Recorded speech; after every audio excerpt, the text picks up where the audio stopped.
So 9 out of 10 golfers who struggle with a steep shaft in the downswing, their reasoning behind why they're steep is always this problem, and that is having an across the line shaft at the top of the backswing.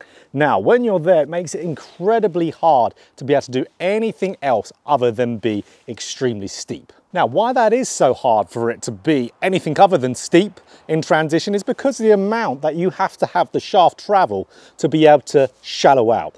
Let's say you're here, just a little bit across the line, you've still got a tremendous amount of movement you have to do in transition of that club shaft to be able to shallow it. You generally won't do that. The club is going to start to pitch behind it. The center of mass is going to pitch in the direction to shallow, but it's generally not going to move enough and you're just going to be resulted in this steep shaft here.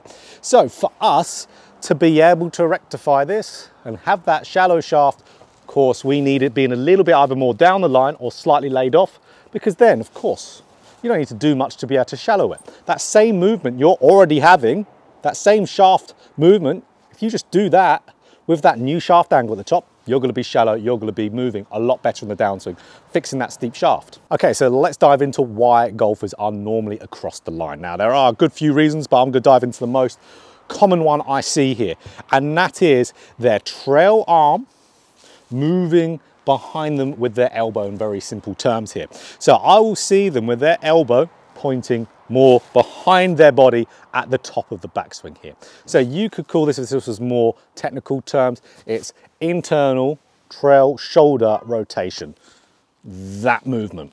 So you can see as soon as I do that, what's happening to the shaft, it's tipping in this direction. So for a lot of golfers who do this, they really struggle with good right arm mechanics in that backswing. So instead of having their right arm gradually fold up to the top of their swing in this kind of almost half bicep curl position, we'll see them just have that right elbow shoot behind them. And you can see how that would immediately cause across the line shaft, but we want to train this half bicep curl up to the top. If we can do that, boom, we're in that good spot. So the best way to be able to train that, in my experience, is through these two drills I'm going to show you here. This first one, you can do it as a practice swing or you can do hitting golf balls, but you're doing it with one arm. So we grip onto the golf club with our trail hand there. And when we do with our lead hand, that's free now, we put it behind our trail elbow.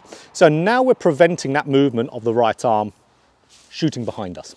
So we are now forced to have this right arm more fold, or like I'm saying here, doing a half repetition of a bicep curl. And that's gonna get us in that good spot there. It also makes this easier to do if you have that underside of your elbow pointing a little bit more in front and a little bit away from you in this direction here. I see a lot of golfers with their inside of their trail elbow here pointing almost down the target line, and of course what's that going to do for the movement pattern of your right arm? It's going to force it behind you. So have the underside of that right elbow there pointing a little bit in front and a little bit away, almost to your left, and having this drill here. So what we're wanting to do, like I said, all we're doing is swinging up here with that one arm, and we're preventing that elbow from getting behind us. That little bit better of a right arm setup as well makes this easier, and then all we do, we swing back, swing through. So we could almost do this as just practice swings like we're talking about, or we can be brave enough and go and hit a shot with it. Whatever you feel will be a good one to do. I would always recommend do it practice swing first. So that's really going to train that movement to happen nicely. So don't underestimate this drill, because it's, you know, we're not doing it with both hands on the club. It's training the cause there for this, and that is that right arm. So the second drill that I really like is with this. Tour Striker Smart Ball, any ball training aid that goes in between your forearms is ideal. You can even use a cheap ball that you might get from just any big supermarket, I guess. So here we go. Put it in between our forearms. Now, when our right arm starts to get more behind us, which of course causes that across the line shaft, so in this direction, the space between our two arms gets larger. So of course, if you have something in between your forearms here, and you do that movement, of course, that space is going to get larger, it's going to fall. So this gives you immediate feedback. This is the best way, in my opinion, to work on it, because you don't have to think of it technically. So having that good right arm set up position, remember, underside of the elbow, pointing in front a little bit to the left, keeping this in between the arms the entire time. Now you've got that better right arm movement, and you can see that shaft angle is now tremendously better. This is the best way to fix that across the line shaft for this issue. So just keep it in between the arms the entire time, even through to your finish.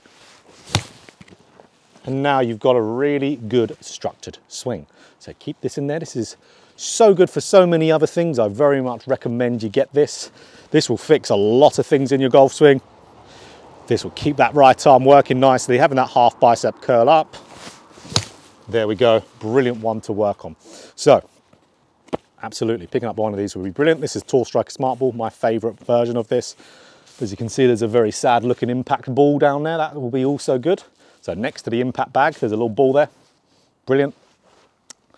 The only problem with that, if that drops, it's rolling down the driving range. This is why this is good, because you've got the little bit that holds it here. So doing that, having the drill with the one arm, absolutely brilliant as well. If you can do those two drills and you suffer with across the line, you're going to be a lot better and you're going to be a lot less steep by the end of it. So if you enjoyed this video, click that like button. If you want more golf instruction just like this, hit the subscribe button, hit the bell button too to be notified every time I put out a video. So stop being across the line and you'll be playing a bit of golf.